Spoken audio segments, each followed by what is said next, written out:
I'm Dave Malutinok, CEO of Hope Worldwide. And when we put this class together, we thought about initially it would be a sort of a hope class about serving in our more senior age, but it's really about just serving in our senior age. And not just that, but we have some amazing folks here that are going to share the why they're doing what they're doing. Because it's super important for us to, we all want to do good, whether we're 20 or 70, but a lot of times we can be missing the why do we want to do that, and that's what pushes you over the edge to actually go for it. And some of the folks are going to be sharing, they're going to be talking about the why and how that kept them to be able to sort of get over the hurdles. Because sometimes we think if we want to do something that we think God wants us to do, then He'll put everything in place so that we'll be able to move right into that. And that's not always the way it works. I think a lot of times God wants to just see how badly we want to do something. And so anyway, we're going to be sharing some of that. And of course, as you can see, the title is We Aren't Done Yet. We all have so much experience to share. We all have we've learned things. As I tell people, you know how many years it takes to have 30 years of experience at something? You know the answer.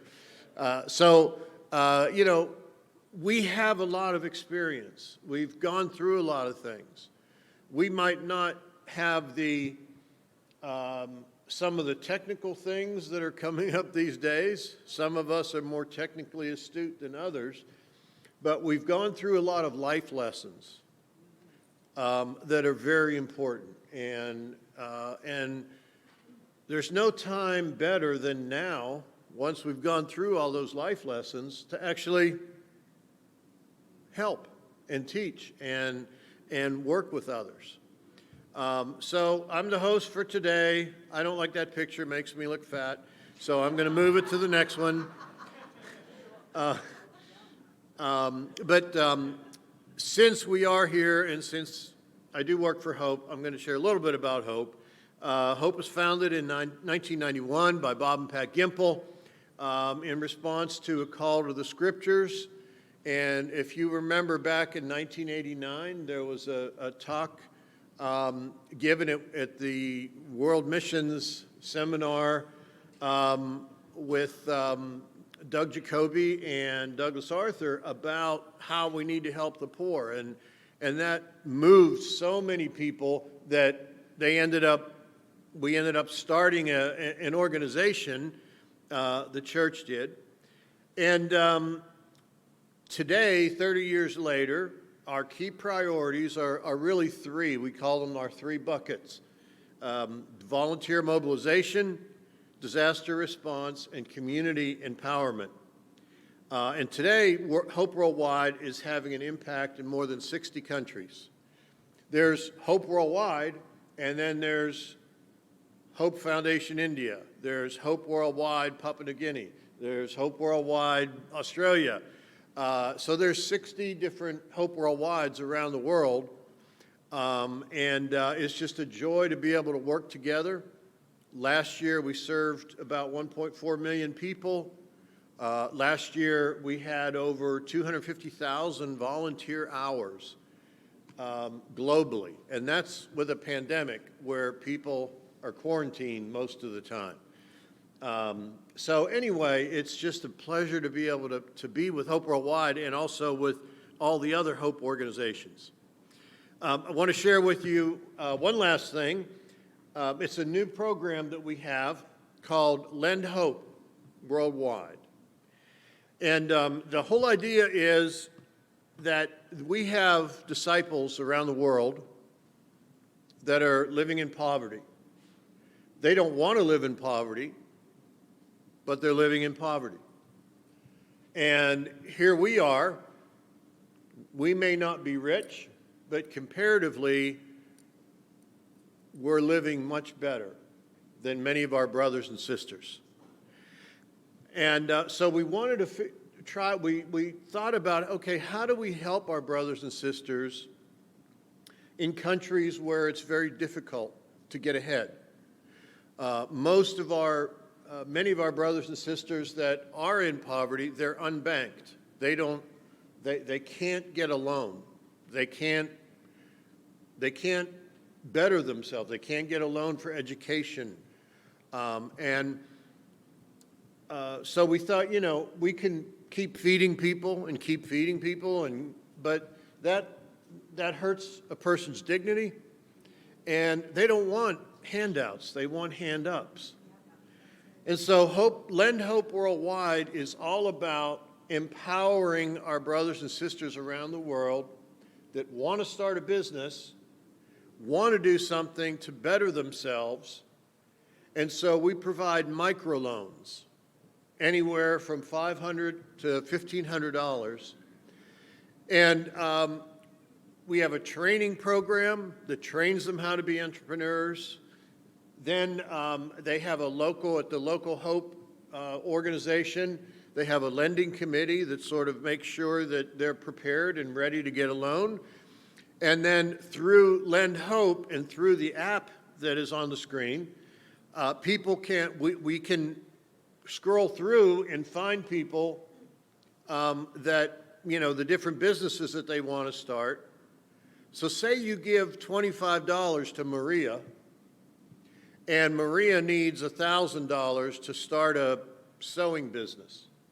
You give $25 to Hope Worldwide, it stays in, within the Lend Hope system. Once Maria reaches her goal of $1,000, we send that to the local Hope entity, and they make a loan to Maria. And then Maria pays the loan back, and it stays in her country, and the local Hope entity then reloans it. And then when that person pays it back, then to the local Hope entity, then it gets reloaned again. So your $25 recycles forever. And I'm going to play a little video about it, and we're very excited about this new program. We have a few hundred of our brothers and sisters and some others in their communities, and we're hoping as we open it up to more countries that we have thousands and thousands of people. But anyway, take a look at the video. Dreams are a shared human experience. One of our most profound commonalities is our ability to hope, to see a better future. But the greatest dreams in the world are much harder to accomplish without opportunity and resources. At Hope Worldwide, we envision a world where we partner with our neighbors to collectively make a difference. But what if our neighbors weren't just the families next door? What if partnering with our neighbors abroad was simple? And what if we could do this together? Introducing Lend Hope Worldwide, a new program that connects small business owners with resources fundraised by you on our social giving app. Together we can raise the money needed by the single mother for her baking business, the family rebuilding their restaurant, or the dairy farmer saving to buy more land. With increased profit, high-quality training, and local mentorship, they are further empowered to create opportunities for their families and redonate their money to help others in their community. Lend Hope Worldwide is more than an app. It's a global social network where we can partner with our neighbors to inspire greater hope. Download the app today.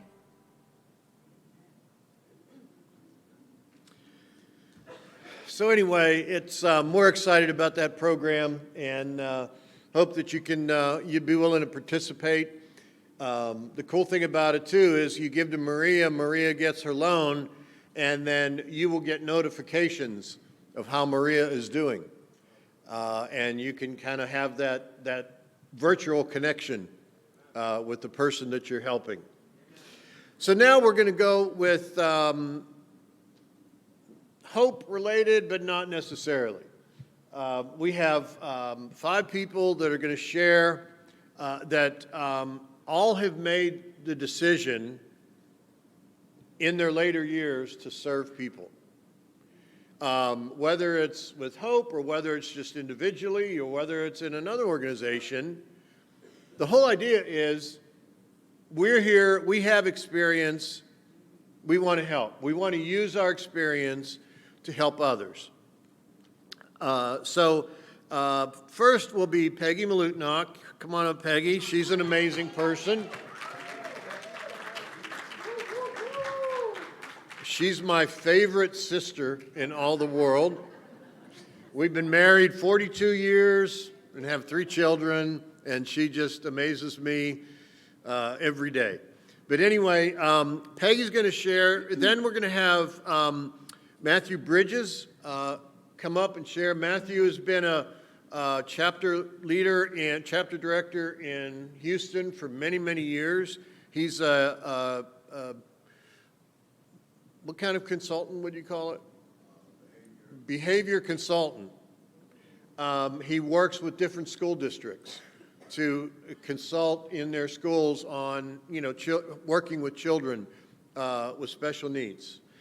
Then we're gonna, and these are our 2 sort of domestic, right in, in their homes here that are serving. Then next we have Grace Denicky, who is former captain in the U.S. Army. So Ben, you left the Army as a lieutenant, so I believe she outranks you. And and Grace wanted me to tell you that. But Grace worked for the military for a number of years, and she worked in civil service for a number of years, and then she decided to sell her house, go to Ethiopia, and help start up again Hope Worldwide Ethiopia. Then we have Scott and Mary McNair, and their 2 of their children who are their rooting team. But anyway, and I'm sorry for embarrassing you guys. I would ask you to stand, but no, I don't want to do that. That'll be too embarrassing for you. But anyway, Scott and Mary Scott was an athletic director at YMCA. Mary was working in the medical field, managing medical services in southern Massachusetts. And they just decided, okay, we're going to sell some things. We're going to put our house up for rent. Our youngest daughter is going to college, so she's going to have to kind of deal with life with us gone, and they moved to Cambodia. And they are working with our Sonia Kill Hospital in Cambodia for 2 years. So these are people that are taking life in the later stage and still living it to the full. So anyway, to start, here's Peggy, and that's how you move your thing. Can you click it for me? I'll be happy to. Thank you. A guy always loves a remote, right? That's right. All right, first slide. So I've been asked to share the why of why I do what I do, and that's kind of a complicated thing when you think about it. But one of the things I deeply believe in my life is in Ephesians, it talks about how we're God's masterpieces and how he has given us gifts that he prepared good works for us to do in advance. And I really do believe that each of us have passions and gifts for certain things. I'm not an IT person. I'm not a singer. I'm not, gifted in other ways. But 2 of the passions that I've always had have been for children and have been for teaching. And so I was really looking to use that in my neighborhood. I approached kind of the grandfather of the neighborhood who seemed to know all the kids and just said, if there's anyone you know in the neighborhood that needs a tutor, I would love to help. And so that's how I met precious little Ashley. So I've been working with her for 3 or 4 months, and she wasn't able to get into a certain program at her school unless she learned a certain curriculum. And I had no idea how to teach the specific thing, but I called my teacher specialist in that field and said, hey, what do? I need to help. And so we've been together. It's been just a joy for me to be with her and her family, and with her mom and dad and her brother, and just to see the sparkle in her eyes when she did pass the test last week that she needed in order to get in. But, and when I think of sparkle, I think of the sparkle I saw in that Lend Hope video. I just saw each of those sparkling eyes and how they had new hope and new vision for something when they had at one point felt hopeless. And that's what I want to put in people's eyes through my gifts, through whatever way I can serve them. It's just to put the sparkle back. And in Matthew 9, Jesus talked about how he looked around and he saw people as harassed and helpless. And that really is what people we're surrounded by, no matter where we live, are harassed and helpless in different ways. And I want to put that sparkle back. Okay, next slide. So this, okay. Well, I don't have my reading glasses on. I'm old. But anyway, I wasn't expecting this picture, but this is a picture of our son, Scott. So 14 years ago, Scott was a 20-year-old college student, sophomore, studying criminal justice. And then in just that quickly, his life and our lives changed. He had a motorcycle accident. It was marked as fatality. So now Scott has about a 15-minute memory. He doesn't have the executive function that can allow him to finish his schooling or to do most jobs. So overnight, literally, I became his full-time caregiver. So I quit my job, and our family was just ushered unexpectedly in the world of brain injury. And it's been one of the most painful and one of the most valuable and fulfilling things that we've ever done in our lives. So when I say serving with our family or household, one of the things that once we were able to get to the other side of kind of this steep learning curve, we realized that we had a passion, Dave and I and Scott, to help other families with brain-injured folks in their families. So our family adopts other families at the brain injury hospital called Shepherd in Atlanta. Scott and I speak there sometimes and at another hospital, even to professionals about how to deal with families and their patients in a respectful way. And then Scott and I are peer support visitors for brain-injured folks and their families at the hospital to put the sparkle back in their eyes. So Scott's different, and you would never see a happier, more spiritual, more loving young man than our son. And I believe a lot of times that is not the story, unfortunately. But I do believe it just goes back to that being one of the good works that God prepared in advance for us, is that we can be advocates for those who are brain injured or developmentally delayed or just who have mental illness, and that we can put the sparkle back in their eyes and put the sparkle back in their families' eyes. And then also two-pronged with that, I didn't want to just have Scott and our lives be at home playing video games, as fun as that sounds, but I wanted him to have the experience of a fulfilling life to serve others.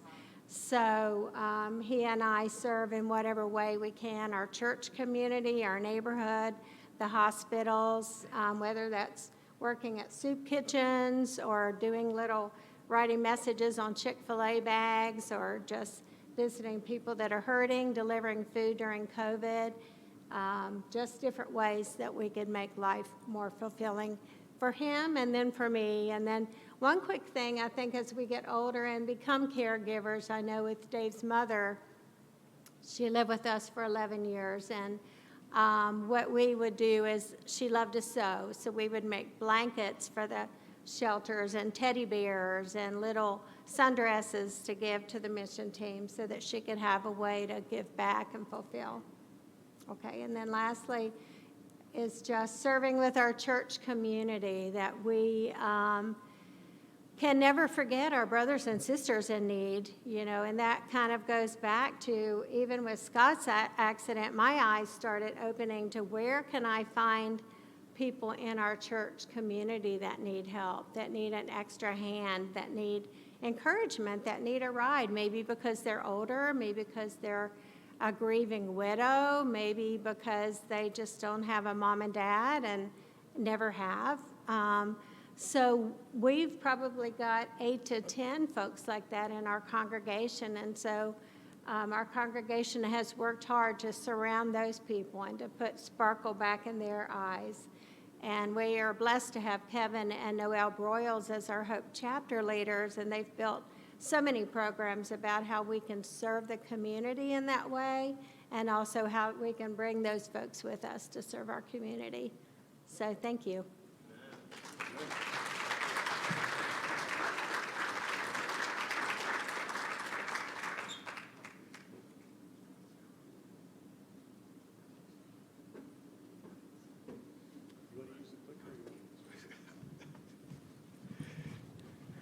Good morning.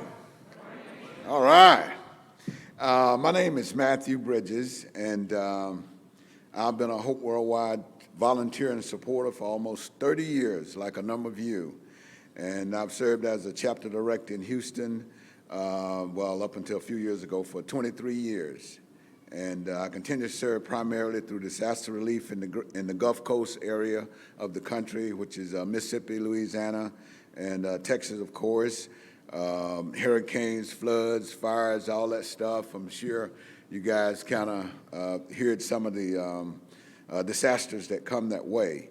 But I'm very fortunate to have the opportunity to serve some of our youth through Hope Worldwide, NIAC, National Youth Advisory Council, around the country as a mentor.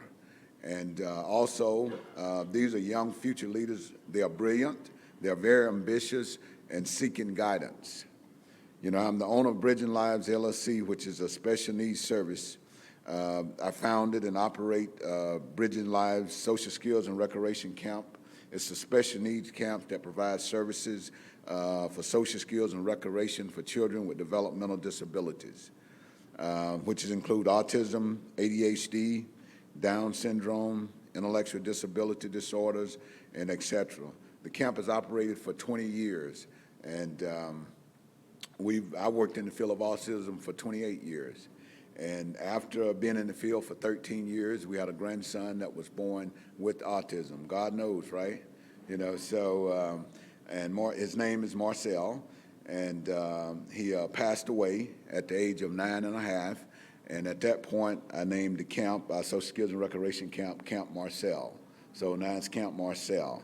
And I contract with school districts in Houston, Texas, and surrounding areas for 28 years as a behavior consultant and a parent trainer. I contract now with post-adoption agencies as a family coach and a respite provider for the last 8 years. I love what I do, but I don't like talking about myself. But the heart behind things, and I'll talk about the heart a little bit, is that, we're not done yet, like the topic is here. I take that very, very seriously. We are all miracles of God's grace.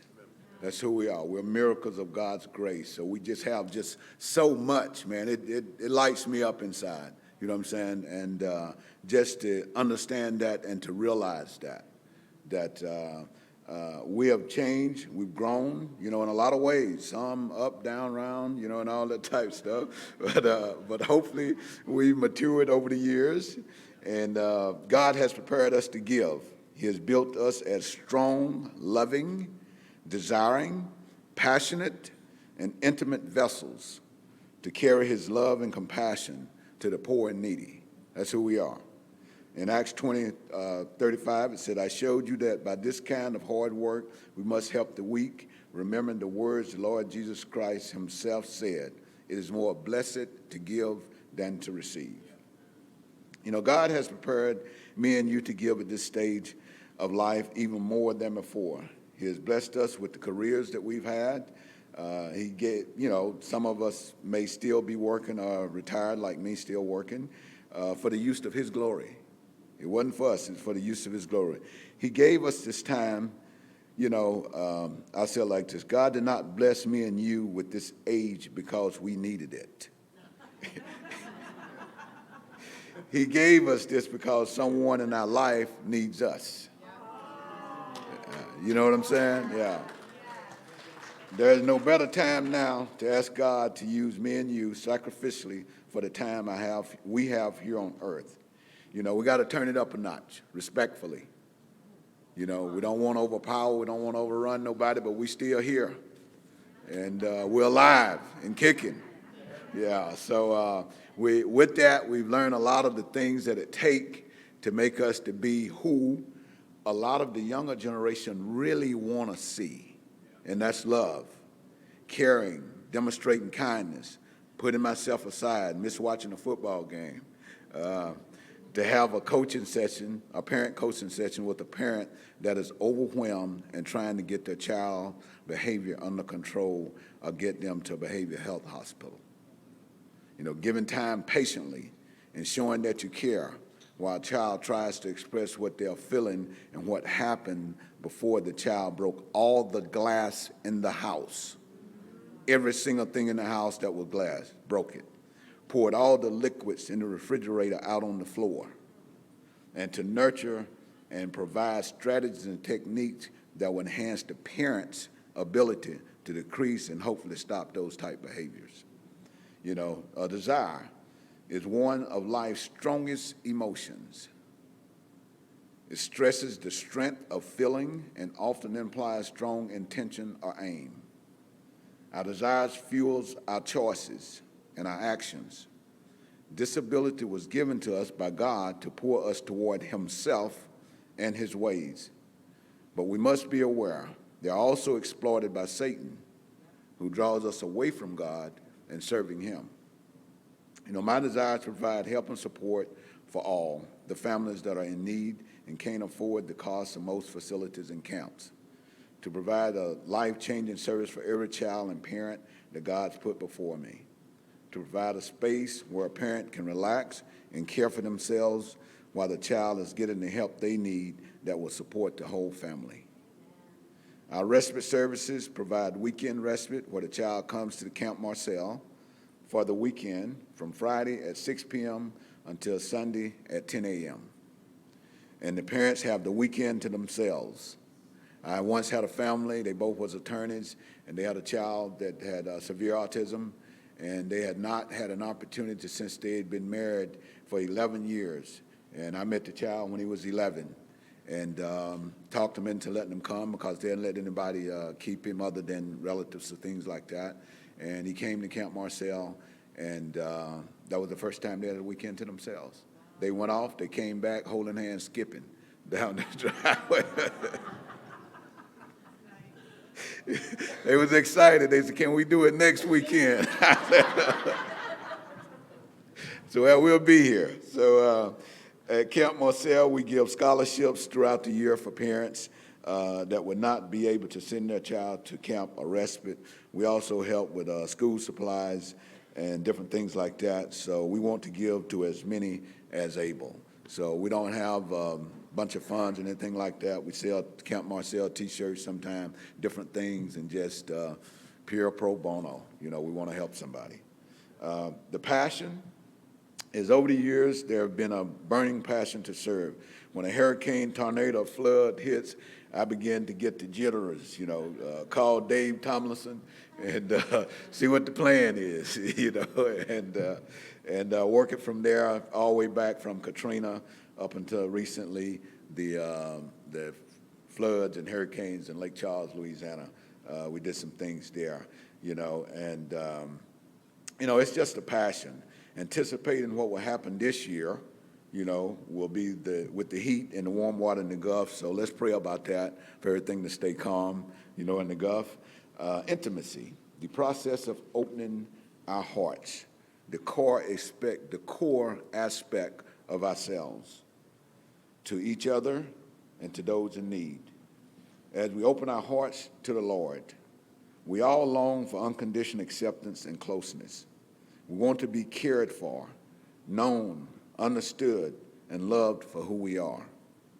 Showing others and those in need, being the parents and the students, the population with developmental disabilities, acceptance, safety, honesty, trust, compassion, understanding, and affection to create a foundation for healthy intimacy. At Camp Marcel and Bridging Lives Special Needs Services, our Camp Rescue Services, parents training and family coaching, teaches and train the parents to implement the training. They become the trainer. We train them and they become the trainer, which will include but not limited to socially interact with siblings and peers appropriately, an appropriate play.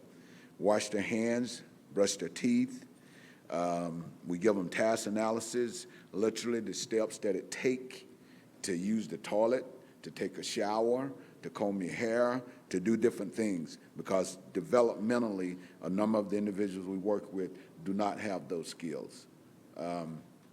How to use an eating utensil, to sit at the table and eat, how to get dressed, how to ride in a motor vehicle with the family, functional safety, how to walk in the parking lot, how to cross the street, how to walk in a mall, sit in a movie, refrain from pulling a fire alarm, go to the zoo, to the museum, to go to an Astros game. It was one kid, I must tell you about him. His name was Desmond, and his mom was just, no, he can't go. I encouraged her to send him to camp because he had a lot of behaviors. And she said that, no, I don't want him to spoil it for anyone else. I said, well, let us take him. And we took him to an Astro game. He had the best time in his life. I mean, he got put on the camera from the deal, and he was going. But Desmond, he loved it, getting out and getting outside and things like that. And so one day his dad was washing clothes. He went to change the clothes in the washer to the dryer, and Desmond got out of the house. And I was out, I think, seeing some other parents, something like that. He was 10 at the time, and he tried to cross Interstate 10, and he was hit by a car and killed. So the parents today, the mother came to see me probably about a year ago with a son that was a sibling and just had to process some stuff, and that's been years ago. But that's the intimacy that we must have and care for people. Most of all, we teach them to give a hug, to express intimacy and love, and to receive a hug, to accept intimacy and love. Next slide. The mission is in Philippians 5:14 through 16. It says, I press on toward the prize for which God had called me heavenward in Christ Jesus. All of us who are mature should take such a view of things. And if on some point you think differently, that too God will make clear to you. Only live up to what we have already attained. My mission is to be a service vessel for God, to get the prize, to express the fruit of the Spirit through serving others. All the fruit of the Spirit, we carry that. God give us. That's a gift that we can own, and we can give it. And we don't stop giving it because we 65, 68, 70, on and on, right? There is no quit. We just may have to do a few things a little different, or it may take a little longer, but we don't have to quit. My mom lived to be 98 years old, and she never stopped expressing love for those in need. That was something that she taught me. I'm required to know my limitations and the shift of my abilities, and we must recognize that. The picture here is those two ladies, Miss Dee Dee and Miss Charlene. They're two of my favorite people. They've been great mentors to me. We were serving, that picture there is at a school that we were serving at that had 98% free lunch. That means most of the kids is on that side of town. And in that particular school, they had a student that was stabbed to death by a gang in the school. So what the principal was trying to do once we talked to her was that they wanted to, kids was bringing backpacks, anything or whatever. So what we did through our Hope chapter is we actually bought backpacks, see-through backpacks. And so that we gave them to all the sixth graders. We did this for a couple of years, several years, and we gave them to the sixth graders as they came into the school. And so each sixth grader got a backpack. So Miss Dee Dee and Miss Charlene is handing out the backpacks. And at the time, Miss Dee Dee was in her 90s, good in her 90s. And she actually drove herself to the event. So I was walking out to the car, and I was saying, Miss Dee Dee, who bought you? What do you mean, who bought me? I drove myself. I was like, all right. You know, but Miss Dee Dee passed away several years later. And Miss Charlene, she's a prison chaplain. She spearheaded our prison ministry for years, and she still does. She stopped driving. She used to drive out to Caravans unit every week, and it was over 100 miles back and forth. And she's a chaplain for the women, and now she cannot drive out. I spoke to her last week. I told her I would say this, and I was going to show her face. So, but she does Zoom, and she Zoom with the chaplains that are there, as well as some of the inmates that she built relationships with. And she's also mentored 2 other sisters within the church to become chaplains. So they go. So that's what she does. So, so she's a phenomenal person. We've done hurricanes together. We've done all kinds of stuff together. So she's a great, great mentor. Next slide. And the vision in James 1:27, religion that God our Father accepts as pure and faultless is this: to look after orphans and widows in distress and to keep oneself from being polluted by the world. What I do today was not my vision. I had no idea I'd be doing what I'm doing. Got a degree in criminal justice and corrective services, minor in psychology. I wanted to decrease the recidivism rate in crime. That was my goal going through school, is to work with prisoners so that they wouldn't go back. But you see what God done. And so I accept graciously. You know, if I allow myself to stop giving back what God has been given to me over the many years and continues to give, God has given us grace, love, health, a little wisdom, a decent career, a loving church family and friends, a relationship with Christ, a great family, many blessings, and at this age the list goes on for all of us. And I can become polluted if I become polluted, I will become the Dead Sea. If I stop giving, does that mean that I will die? And, you know, if we're not growing, we'll die. And I think each day we have an opportunity to grow through giving what we have away. I'm called to and expected to show the same love that God shows. I must remain pure. I must ask myself, is there anything that I'm hiding or holding on to or compromising morally? Is there anything about me that I can't lay bare before God or men or women of God? You know, through family coaching with adoption agencies and respite through CPS Child Protective Service, I encounter children that have been abandoned, physically and sexually abused, starved, you name it, at the hands of parents, other adults, and the system. My heart, mission, and vision is to give and serve until I'm called heavenly. We're not done yet. Thank you for your time.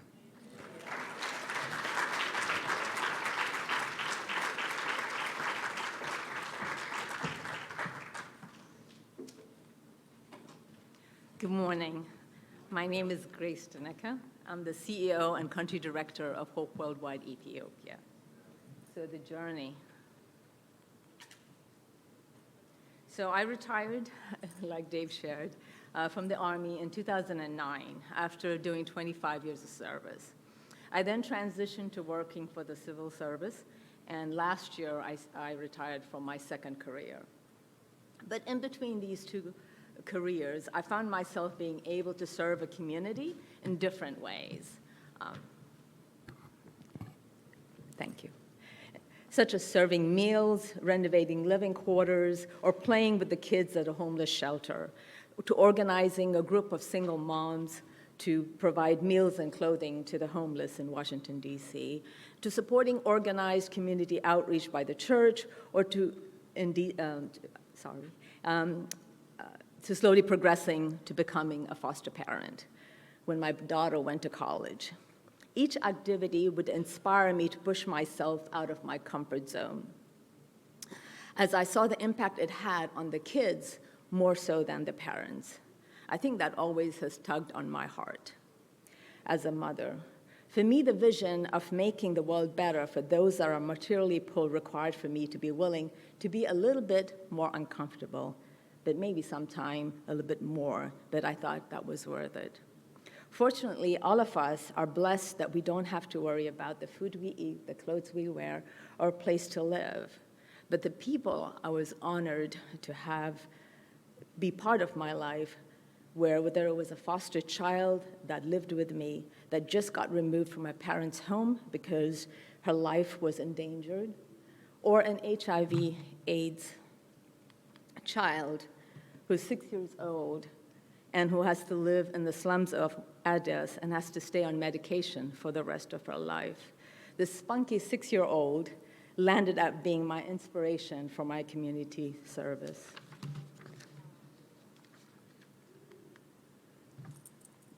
Oops, I'm not sure what happened here. I think I touched something. Two older people trying to figure out technology here. We must have hit something. Okay, thank you. Careful not to hit that. Yeah. All right. Okay, hope in action. So in 2012, my daughter and I attended the World Discipleship Summit, and she had a vision. She had gone to a Hope table similar to the ones we currently have, and there she had learned about Hope Worldwide program, the HBC program that was going to go to Haiti. And she was so excited. She was 15 and just really wanting to do this. At that time, I was a single mom, and so it was already expensive to go to San Antonio to do this WDS event, and she still had her quinceañera that was going to happen in a month. And so for those who don't know, quinceañera is a celebration of a girl into an adulthood. And so, but I remember attending a Teen Devo where they told me how Hope trip had helped change their daughter's life. And so I decided, prayed about it and decided that we're just going to make it happen. But unbeknown to me, my daughter decided that she was actually going to give up her quinceañera and actually let's make this trip to Haiti. And that's how our first Hope volunteer trip started. We had the privilege of attending and being led by Dr. Mark Ottenmeyer, who is a great mentor and an example of a serving heart. 3 months later, my daughter studied the Bible and got baptized. After Haiti, we came and we shared about the Hope program with the Greater Baltimore Church of Christ. And they decided that they're going to do a community service brigade to Nicaragua. A community service brigade is a short-term, high-impact volunteer opportunity for those in the medical, dental, and counseling and education field to use their skills and experience to serve the materially poor. We sent the teens and medical team, and so the teens from Nicaragua Church were so encouraged to see the teens come up there and serve them. We also had, of course, the medical, dental, and counselors that served the community. And then during my vacation to Ethiopia, I got an opportunity to look at a Hope Worldwide Addis Ababa, which was established 3 years prior to that. And what they were doing was they were supporting the orphan and vulnerable children in the city. And at that point, I met this family. The mother was HIV positive, had actually AIDS, and the children were HIV positive. Now, the OVC program supports the children and family with physical, physio-social, and financial need for their medical expense. But unfortunately, the program was discontinued because of financial needs. And this happened during my visit. And that's when I decided I would come home, work on establishing an HIV/AIDS continuum of care in 8 years. I know it seems a long time. But during the 8 years while I was waiting to serve the community in Ethiopia, I participated in local outreach and international community service brigades in Honduras, Tijuana, El Salvador, to train myself to be better in service and also to grow in my giving. In 2019, I had the opportunity to go to Kenya. It was a Hope Volunteer Corps that worked with a school, and part of that was that the school had 20 orphans who solely depended on the school administrators and well-wishers to provide for their needs.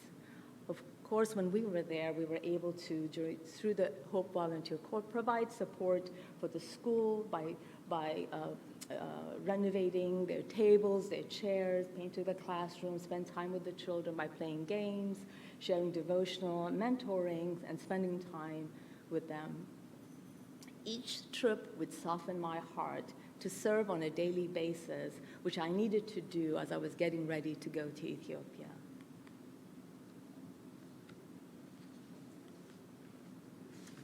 So life is a journey, and this 8 year was a long journey for me.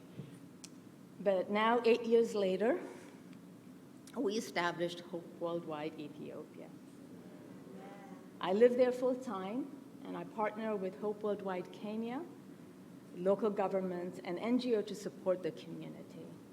I also want to take this time to also thank the Northern Virginia Church of Christ for their support, as they were my home church before I left to go to Ethiopia. In Philippians 3:14, I didn't know we were sharing the same scriptures. Brothers and sisters, I do not consider myself yet to have taken hold of it, but one thing's for sure, forgetting what's behind and straining towards what's ahead. I press on towards the goal to win the prize for which God has called me heavenward in Christ Jesus. Thank you for allowing me to share.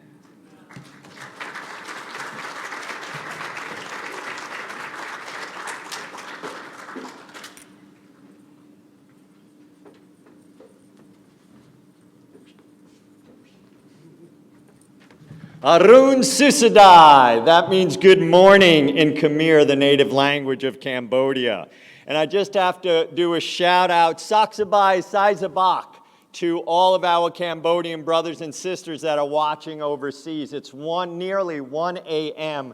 in the morning there. So we're really, really excited to have them watching along with us. We are Scott and Mary McNair, as David said. We currently live in Kampot, Cambodia, which is about halfway around the world. And we work at the Sonjakil Memorial Hospital, which is affectionately known as SKMH. And the biblical text we want to use for our backdrop of our sharing is Matthew 14, verses 22 through 23. And obviously, with a group like this, that is a well-known scripture. It's where Jesus and Peter walk out on the water. And what's amazing about that, we'll get to in a moment, but Jesus, obviously, they feed the 5,000 with the 5 loaves and the 2 fish. And then Jesus tells his disciples, get in the boat, go across the lake. I'm going to go up on the mountain and spend some time with God. And as they're out there, the winds kick up, as we know. The boat's buffeted by the waves. Jesus looks out. He sees this. And just about at dawn, he walks across the water. And as most of us would, you know, the disciples see this and they freak out. They are terrified. And they cry out, you know, in fear. And obviously, Jesus says, and we'll pick that up in verse 27. Obviously, I'm going fast. You don't need to turn there. It says in verse 27, but Jesus immediately said to them, take courage, it is I, don't be afraid. Lord, if it is you, Peter replied, tell me to come to you on the water. "Come," he said. Then Peter got down out of the boat, walked on the water, and came toward Jesus. But when he saw the wind, and I'll add the waves, he was afraid and beginning to sink, cried out, "Lord, save me!" Immediately, Jesus reached out his hand and caught him. And so, the first thing we want to talk about is what's it like? Why? What that calling to get out of the boat? What happens at that point? Very quickly, I said a prayer, and that's all I have to say. I was working as a medical director for, as a senior director for medical facilities, and I was unfulfilled.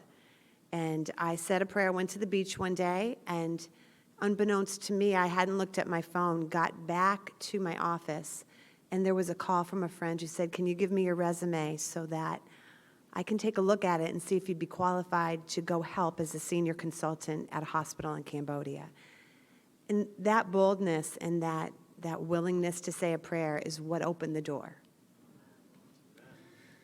So Mary was obviously at a point where she was getting out of the boat. She had prayed about it. She was looking to Jesus to call her out of the boat. Let me just say this about the boat. It gets a bad rap. There's nothing wrong with the boat. The boat's a good place to be, right? Jesus told the disciples to get into the boat. They were with disciples. They were doing what Jesus said. And I liken that to a lot of times in our lives. It's a good place to be in our family group, with our church, there, learning and being encouraged and supporting one another, helping one another through hard times.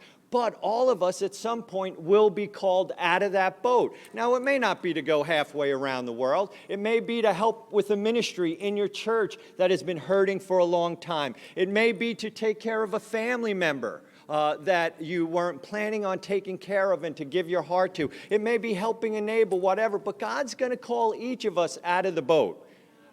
I wasn't ready to get out of the boat. As Dave said, I had my dream job finally. I was an athletic director at a high school. I loved sports. I loved kids. I was able to influence hundreds and hundreds of kids through the sports program, deciding on the philosophy and who to hire. I told Mary within a year at least 6 times, this is where I'm going to retire. This is where I want to be. So when Mary called me on that fated day and said, "Hey, I got a call," and Lynn mentioned there was this potential opening, and maybe we would want to submit our resumes because our background kind of supported. Luckily, it was on the phone, because if I was in front of my wife, I'd be like, but I was like, making the no way, she's talking. So she finished. I said, "Thank you, honey, but absolutely not.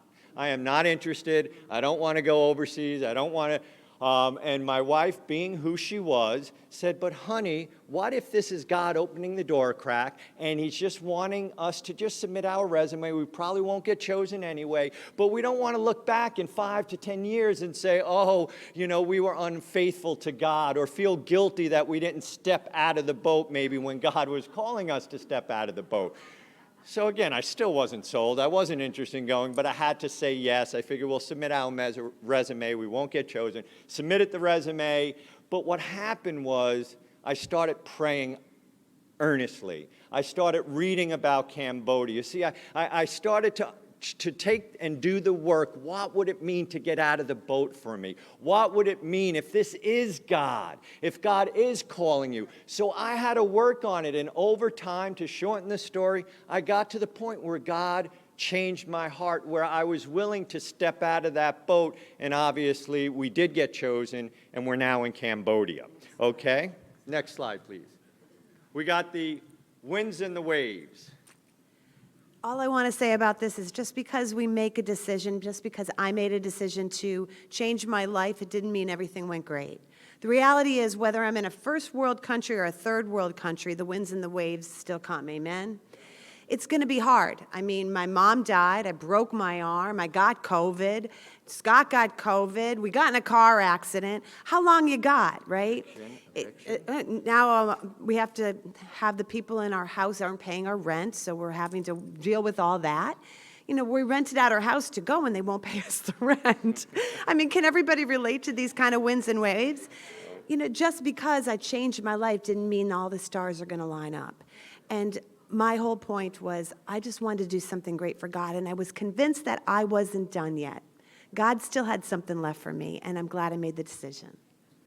Yeah, as Mary said, for me, what has been so helpful in, I guess, a backhanded way, is when we stepped out of the boat, much like Peter, there were winds and waves that hit us that we were not expecting, that we would have never faced if we didn't step out of the boat.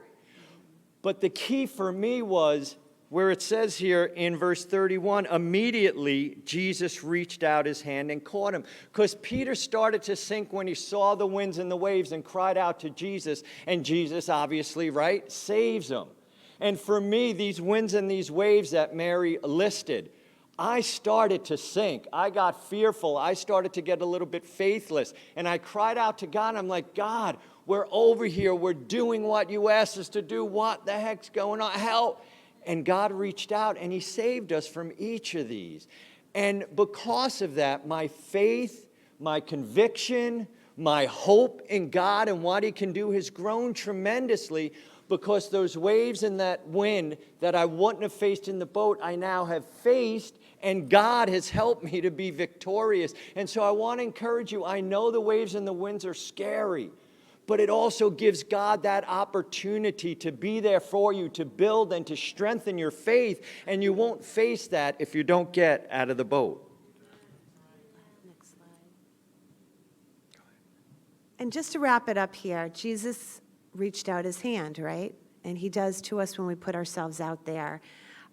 Has it been worth it? A resounding yes. Why? For many reasons. Everything from it helped our marriage, to our kids, to our spirituality, to our relationship with God, to the fact that it's just been a great experience. And so our encouragement to you is, yes, it has been worth it. Has it been easy? No. Has it been hard? At times, but has it been worth it? Yes. Yeah. Thank you, honey. You know, it's hard for me to say this without getting emotional, because the hardest thing for me was leaving my kids. There's a lot of things that scared me, a lot of things I had to pray through, but the hardest thing was leaving my kids, knowing that they were going to have to, quote, fend for themselves. They were going to have to grow up quickly. Now, we come from a generation, we graduate high school, your parents are like, maybe even sometimes before that, hey, you're on your own, get out. But that's changed over time. And so, we wanted to be there for our kids when they got out of school, when Jade went off to college. But I can truly tell you, as Mary said, was it worth it? 100%. My kids are closer now to one another. Their relationship, I couldn't even dream of how it is now when we were back home, because we would have been there. They could have relied on us in those ways, but now they're relying on one another. My marriage to my wife, when you're in Cambodia and you're at a place where people don't speak the language and you feel a bit isolated, you get in a fight with your spouse, boy, you better straighten it out, because it's not like we're going to go to the next door neighbor or, our brother.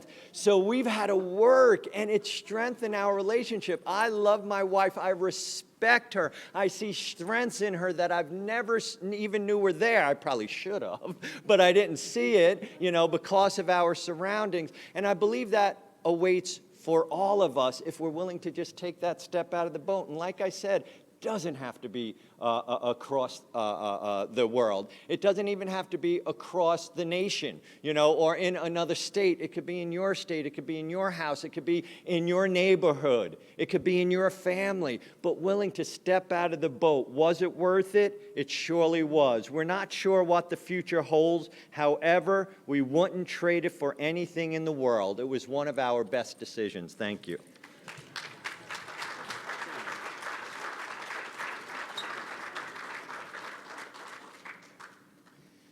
Well, thank you all so much. I'm going to put in a second there all of the speakers' emails up. If you want to take a picture and, if you want to talk with them further or email them further. But how can you engage? Peggy talked about engaging across the street. Matthew talked about engaging in his city. Grace talked about engaging in another continent. Scott and Mary talked about engaging in another continent. It could be across the street or across the world, but we have so much to give. Moses, Caleb, Aaron, they were older. Anna in the temple waiting for the Messiah was older. I even think of Peter. He was probably in his 20s when he was called to be an apostle and was martyred in his mid-50s.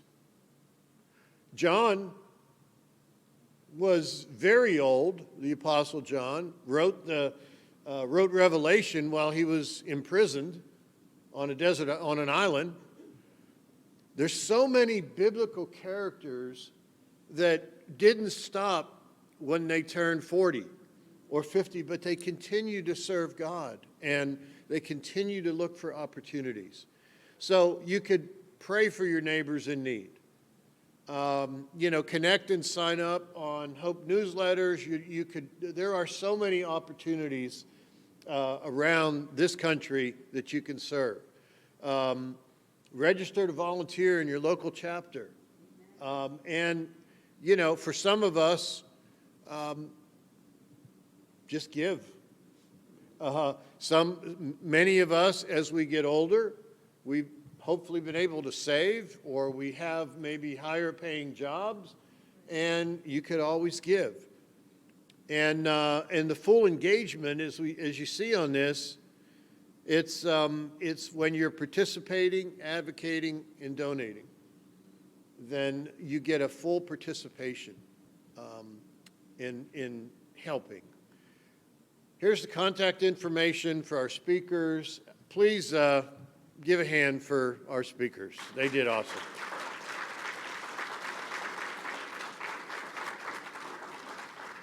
And what I'd like to do, we have 10 minutes. I'll give you guys a microphone. And if anyone has any questions or comments, please just stand up and I'll call on you.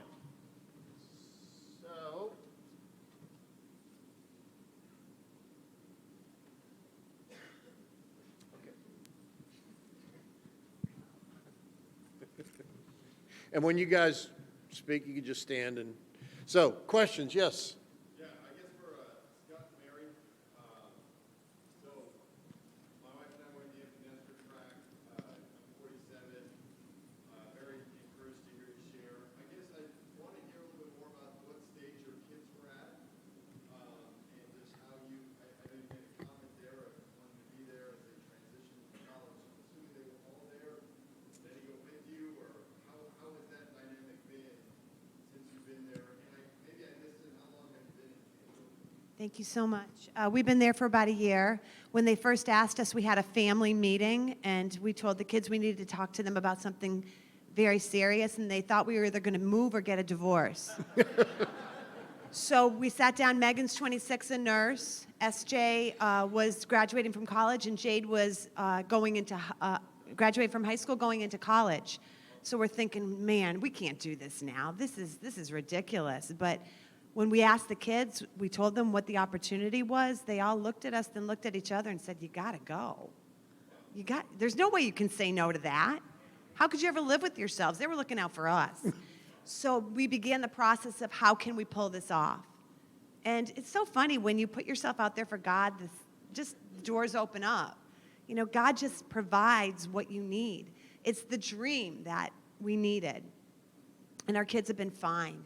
Jade found a job living somewhere this summer where she can work. SJ was booted out of the house before he really needed to be, but he found a job, he found a place to live, and he's paying his college loans. And Megan's fine. She's so fine. That's all I'll say about that.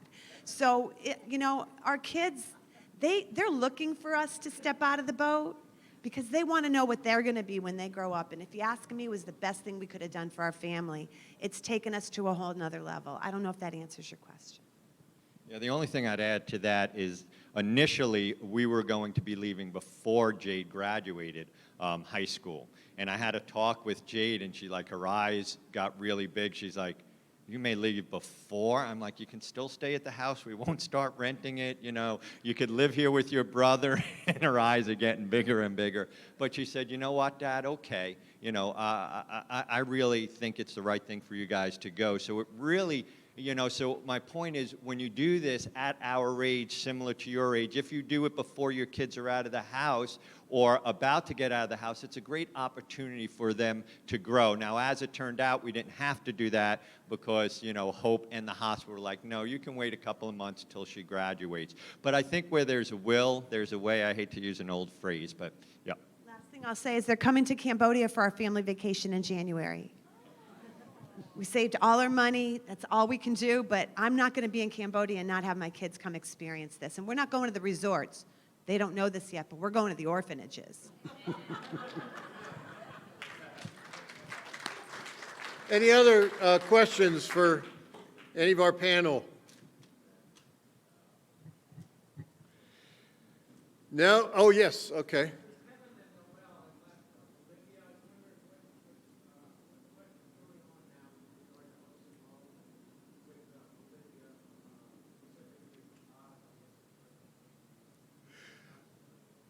Yeah, Kevin and Noel were in La Paz. They were, Noel started a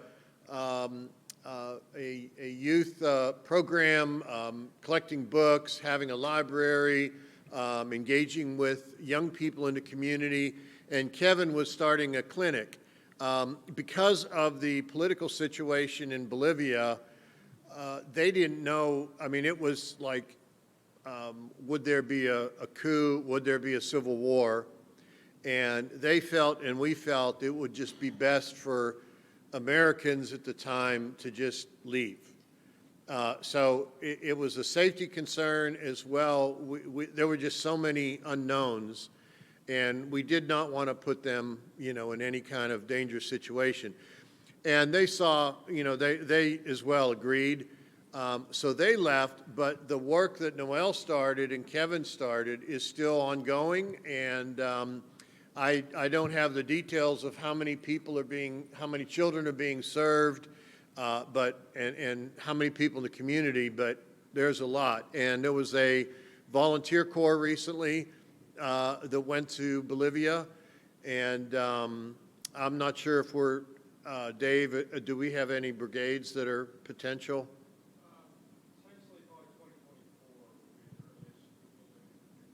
Okay, so there may be a brigade in 2024, but so we're still, working with them. It's just we don't have the clinic there, and Kevin has come back and is being a doctor, and Noelle is volunteering like she always does.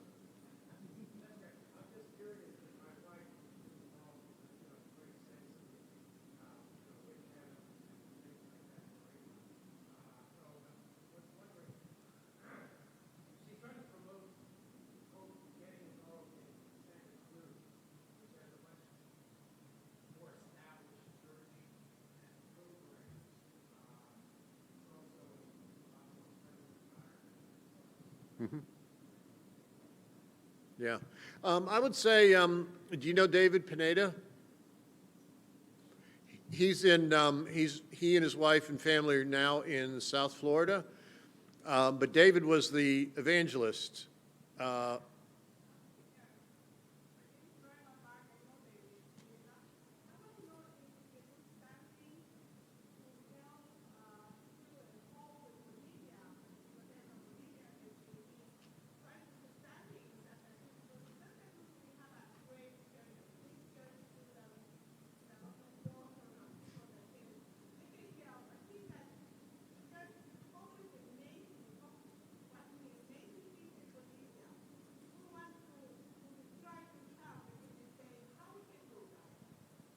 Let's get together after this.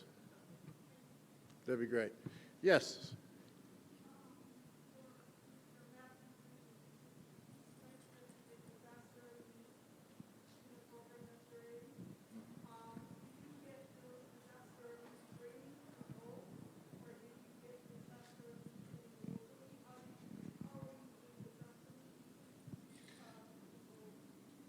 Well, typically, what happened is we have a national disaster director who's Dave Tomlinson, and when something happens, we decide what's going to best work as far as Hope Worldwide support, what area that we can manage, because there's so many different things that's happening when you have a disaster. You know what I'm saying? I mean, it could be if it's wind, you got a tornado where everything is destroyed, you know what I'm saying, and you have to just kind of move debris. Whereas if it's a hurricane or a flood, then you go in and you try and save the house or the structure or whatever you can.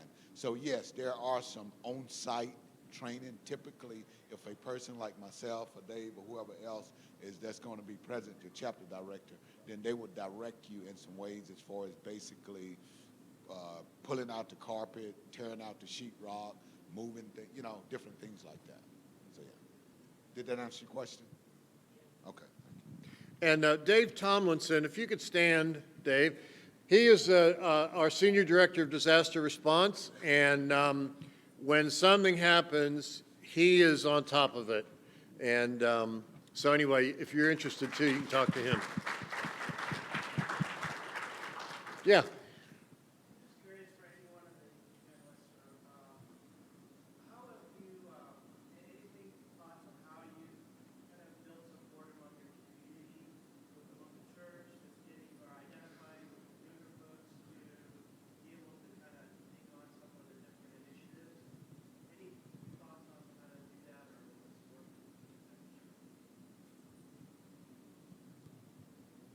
Anyone? I'll take that. So when we decided as single moms to support the DC, one of the individuals worked in DC, and so she saw the homeless, and so came back and said, hey, what can we do? And we just rallied the whole team and said, there's a need, who wants to do it? We started making sandwich, started going to our local bread stores to get donation, and then just decided to do it. I think it's just the decision, the heart to decide to do it, and then people will follow. So that's what we did. Right now I'm in Ethiopia, and so how do I get a small church of 25 to actually support the orphanage that we've decided to do? We identified the need, I went to the church, and as different people started volunteering, they saw the infants in the crib, nobody to hold them, not enough caretakers to take care of the babies. So then they started coming, and the rest will follow. So hope that helps. Yeah, and I think just for me is just being a mentor, just grabbing a young person and taking them with you, putting them in the truck with you or whatever, and just going out doing it, and encouraging them, and if their heart is there, it's going to happen. You know what I'm saying? So basically just participation and mentorship. Matthew didn't literally mean put him in the trunk. I was like, did he say the truck or the trunk? Truck, okay. I would just add, I know when Kevin and Noel started our chapter, they just took a survey, a church survey of what people are interested in, what they're passionate about, what they're experienced in, or even programs that they were already doing. Also, just kind of logistically, like we live in an area that's got a shelter for those experiencing homelessness right up the street. So, that was a no-brainer that we would do that. And then there's a new Veterans Administration facility being built like within a mile of our home. So that was a no-brainer. When Dave went to the Ukraine, it was a no-brainer that we wanted to send toys and cards. So, but basically a survey, and then also what people are already doing. We don't need to reinvent the wheel, but to just join them in what they're doing. And then also just what are the needs around us. Also, just real quickly, care packages, like a little care, a baggie, like a gallon bag with just an encouragement card, some water, a bar, and just a message that says we love you, that we can give to those experiencing homelessness, or to the veterans, to our community workers, our teachers. We've done that, and to the Ukraine as well. So just things like that have happened. Well, thank you all. We're at the end of time. I would just say that to one other answer to that question, great question, is we don't want to, Hope doesn't want to be the hub of a wheel where we're in charge of everything. There are so many good programs out there, and one of the strongest things that Hope has are the best volunteers ever. And so let's get our volunteers to work with others, work with other organizations, work with other nonprofits and that need volunteers. We're here. Let's work with those others. And if, you know, when you find an opportunity, grab some volunteers with you, and probably it will snowball. But anyway, thank you all so much. Thank you for the team here, and have a great lunch.